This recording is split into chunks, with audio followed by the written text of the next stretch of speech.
Well, another month has gone by and the August numbers are out, and I want to give you more often market updates here in the Spokane, Washington area because it's been very interesting to follow along with interest rates and prices to see when it is a good time to buy. So let's jump into this video and get you the most up-to-date information. And if you have no idea who I am, I'm Haydn Halsted, your real estate resource here in Spokane, Washington. Call, text, email anytime with your real estate needs, or use the link down below in the description to schedule a meeting directly on my calendar at a time that's convenient for you. So everything has been so volatile recently.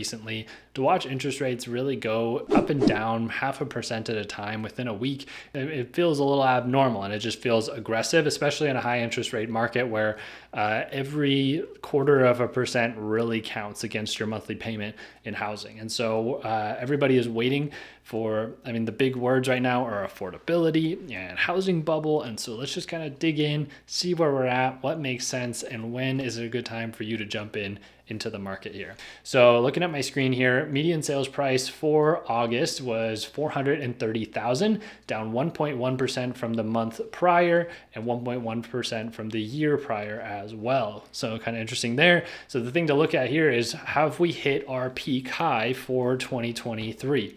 So it is relatively common for this shape to start, this to kind of be the time in which house prices go down. It's not uncommon in years past for there to be a little bump in October before things go down in November and December, because right now here in September is the time that people really are going to make something happen before the snow falls. So it's not too uncommon for us to see a few additional sales, a few additional price bumps because of that last minute push before the winter.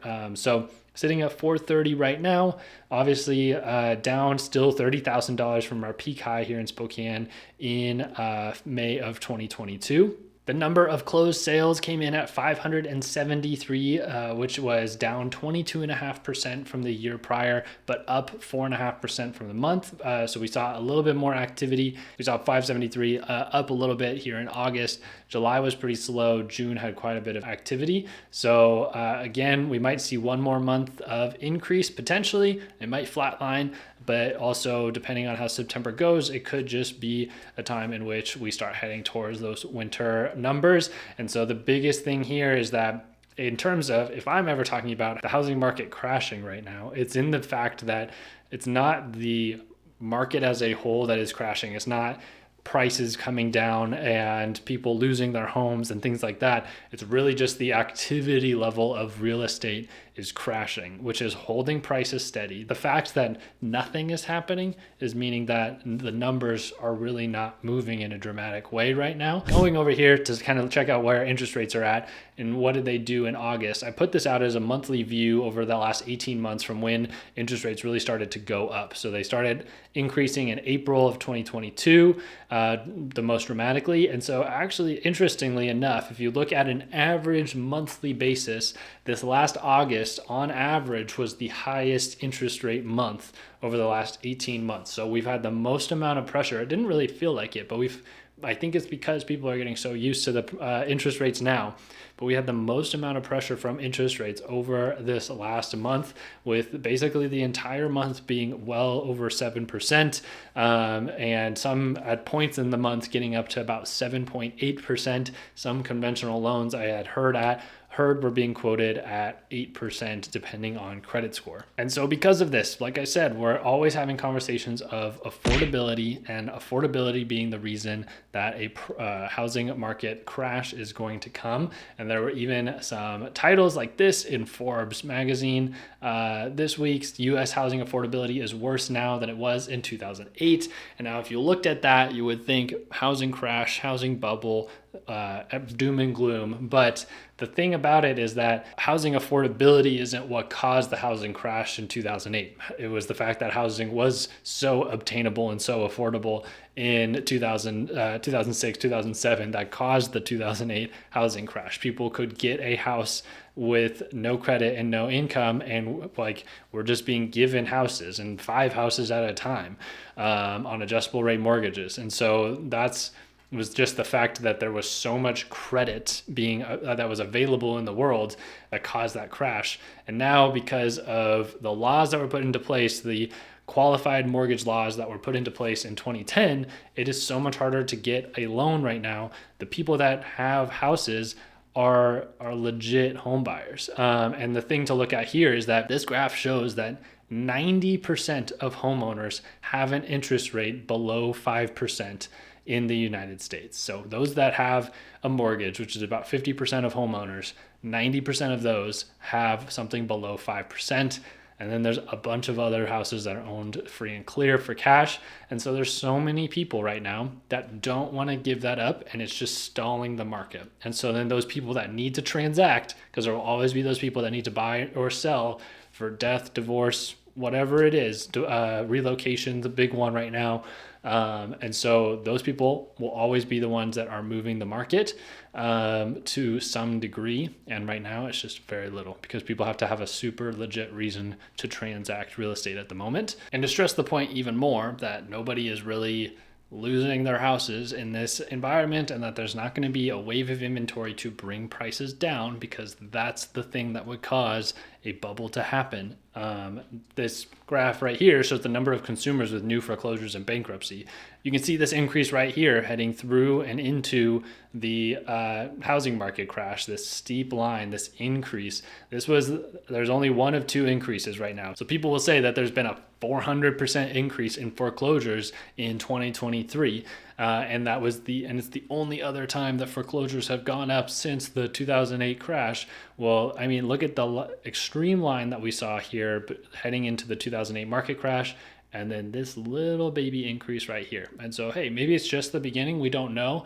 But looking at the mortgage types that people had here and the defaults that were happening versus the loans that people got for these houses down here, and how hard it was for them to get them in the first place, a lot of times it's just because of a bad situation. And so really we'd have to look at more likely the jobs report and seeing where that is at. I know that's supposed to come out in a few days here, but keep an eye out on that jobs report, because if there's going to be any inclination as to whether people are losing their houses here in the next year or so, it's going to be whether or not we have jobs in this country and people are able to pay their mortgage. So just keeping an eye on this kind of thing. This is showing us that our market is holding strong, and it's just not ideal for people right now. And if we look at things like this, where we have market indicators, market leaders like Zillow, Barbara Corcoran, believing that, Zillow believes that it's likely that prices will jump by 6.5% in July of 2024.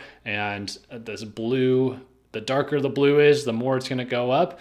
Spokane is kind of right at that blue mark, where that would equal about 6.5%. Coeur d'Alene is well into the 10% area. So it is predicted that this time next year, home prices could be, Zillow's been wrong before, but they're predicting it to be a lot more. And Barbara says that if mortgage prices come down, she believes, into the low sixes to the 5% range, especially the 5% range, that it is likely that prices would jump another 10 to 15%.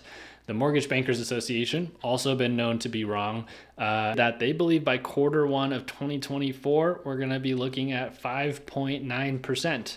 That's only 4 months from now, right? They believe that interest rates by Q1 of 2024 are going to be 5.9%. In Q4, which starts in like a month from now, we're going to be at 6.2, and we started to be at 6.8. So they believe over the next 5 months, we're going to actually see this dramatic drop. And so I would assume these guys are a little optimistic in the situation, but their hope and their bet is that by end of 2024, we see 5%.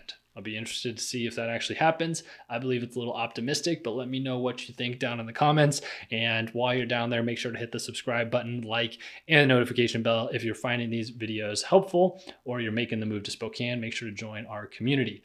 And so the last thing I just want to touch on is the push for more creative real estate. And so in a time where interest rates are expensive, home prices are expensive compared to the average income in our area, people are just becoming more and more creative with how they are doing real estate. And so in in a video, depending on when this gets released, I talked about creative finance options to try, like seller financing and assuming mortgages. And then I was looking on CNBC and I found this article actually about a couple here in Spokane that, let's see, Vadim and Annette Yurev. Sorry if I blew that, but if you're watching, what's up?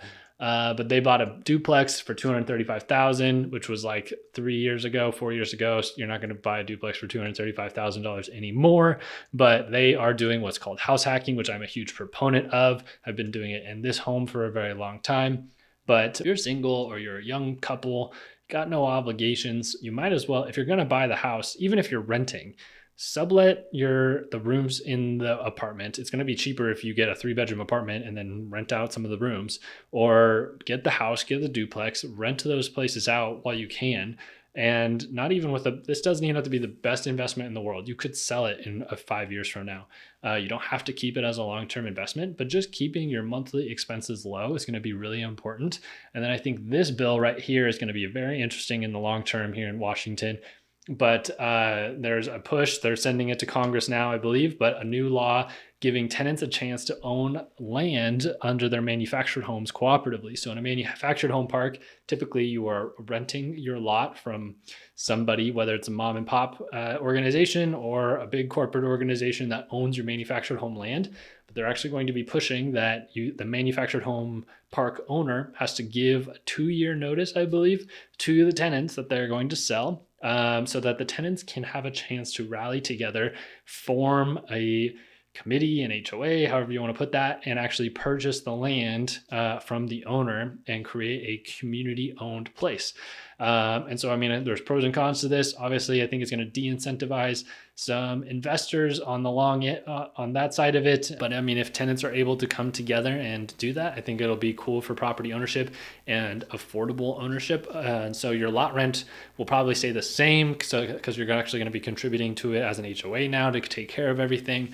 But I think this opens up maybe a lot more options for tiny home communities, things like that, which I've had a few of you reach out and ask me about, but it's just, as trendy as it is, it's actually a lot harder to put some of those together than it sounds like, specifically for the city zoning and things like that. So if something like this gets passed, I think it'll allow for more land to be readily available for manufactured home parks, because tiny home communities and manufactured home parks kind of one and the same, really. One just looks maybe sometimes more prettier than the other, just depending on what's going on there, who's running it. But I think this will be a good option for long term. And it says here in the article that the State Department of Commerce data shows Washington has an 800,000 unit housing shortage that will grow to 1 million by 2040. This quick and efficient way in which manufactured homes and communities can be assembled can provide some assistance creating more housing. We know that it's not favored by local governments and that they don't want manufactured home communities, but the truth of it is that this is one of the fastest forms of housing that we could get on the ground and get people into. So this will be interesting to watch, see where this goes. Obviously, there's a big push to get as much housing out there as possible. So I have no pros and cons at this time, but we'll just keep an eye on it. So that is my update for today. If you are buying, selling, investing, reach out. Every situation is very unique. And there's always some way to take advantage of the current market, whatever that is.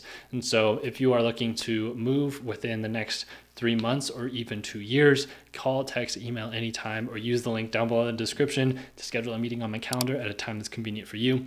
Thanks so much for watching, and we'll see you in the next video.